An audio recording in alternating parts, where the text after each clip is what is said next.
Welcome, Mr. Raj. Welcome, ma'am. Good evening. Good evening, everyone. Good evening.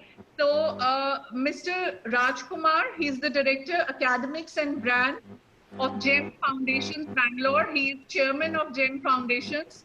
And he did his BTech from IIT Mumbai and started his career in the engineering industry. In the year 2000, he ventured into consultancy to set up schools from concept to commissioning. He, along with his team, is the brain behind setting up and running GEM Foundations. He looks after new business development, setting up new K-12 schools, taking over existing schools, new products development, implementing new strategies to enhance the learning outcomes. He is the winner of the following awards and recognitions.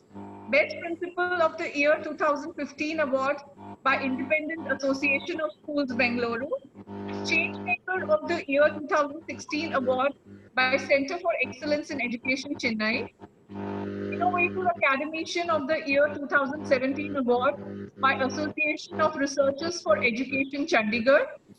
Educator of the Year 2018 award by Center of Education Growth and Research.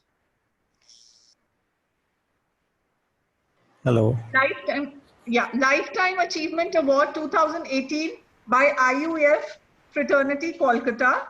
We welcome you, sir. Please, we would like to have your inputs. Good evening, everyone. Can you hear me? Yes, we can hear you. Acha. First of all, I thank Mr. Jain, sir, for giving me this opportunity to address the IUF webinar. Secondly, I would like to continue from the SDP what the Sharma ji just spoke about. In our schools, we have school development programs, school improvement programs on 13 different parameters. First is academic curriculum and implementation. Second is teaching, learning, assessment, teacher development and performance, student general performance, student academic performance, and student value and life skills performance. Then it comes to student enrichment learning, personal, social, emotional learning, safety and hygiene in schools. Then we have inclusive school environment for children with special needs, parents' engagement in schools.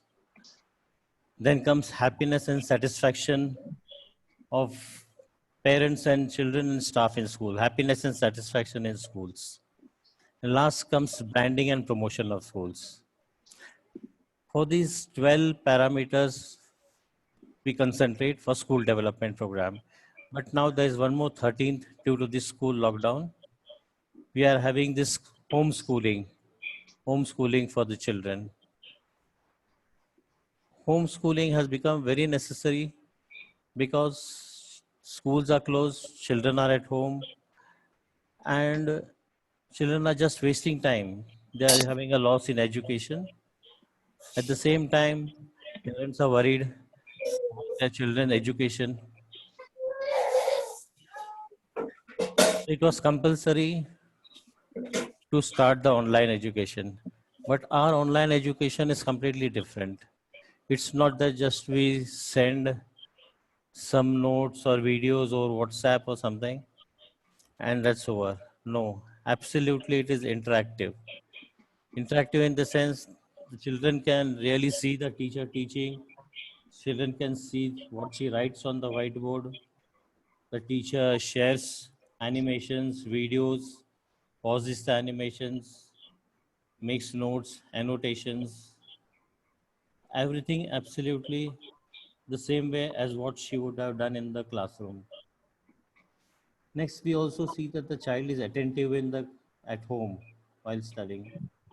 So in between, we also give them micro assessments, live assessments, which the child has to listen to the teaching going on and then only the child can answer those assessments. So by that we come to know if a teacher is teaching around 30 children, she comes to know which child has been attentive to her teaching, who was present, and who has understood. Or suppose the whole class is not understood, she can reteach that topic. That is also we ensure. So we do online teaching, plus we see that the Amazing child collaboration. attentive child's attentiveness is there, is absolutely Many thanks. attentive.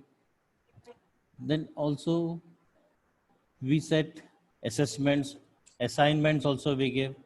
There are many parents who say every सब कुछ अगर आप laptop पे और mobile पे करेंगे, how will the child lose the handwriting habit, writing habit?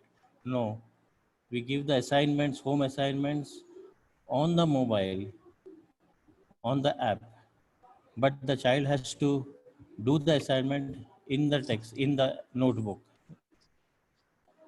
Then comes correction. So the parent can just click an image and upload it to the app, and the teacher corrects it from her home.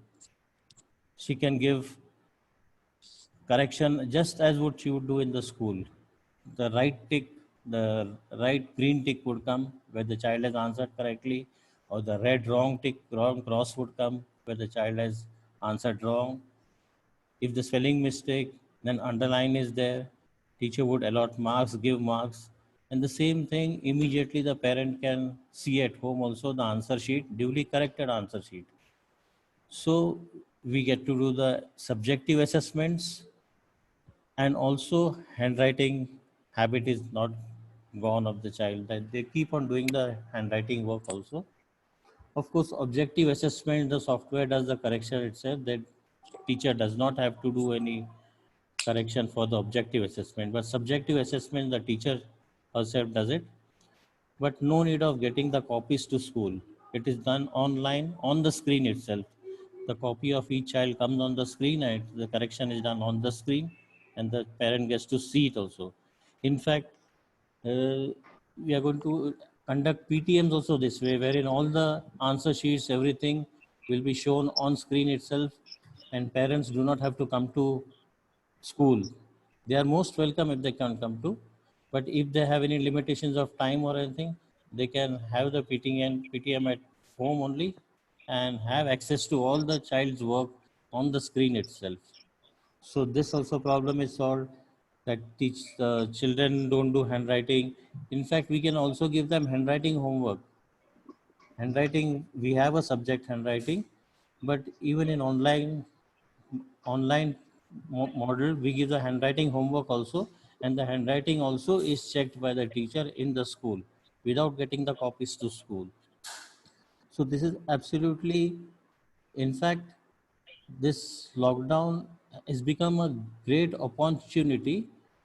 In fact, it's an opportunity for schools to upgrade themselves. In fact, they can come out with good colors, they get good branding. Parents are also more satisfied. Parents, earlier, what teacher used to do in school, parents would never know. Teachers were teaching one to many, but now teachers are teaching one to one. The parents are also watching how the teacher is teaching, absolutely, and they are really happy with how the teachers are teaching, how she takes care of each and every child. In the classroom, it was one to many, but here it is one to one teaching. Each and every child, any child has any problem, they can raise hand, and immediately the doubt solving is done. The doubts of the child are solved. So, in fact, this school lockdown is a great boon. There's more personalized teaching.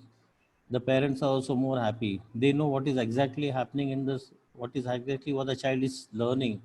Learning outcome is better.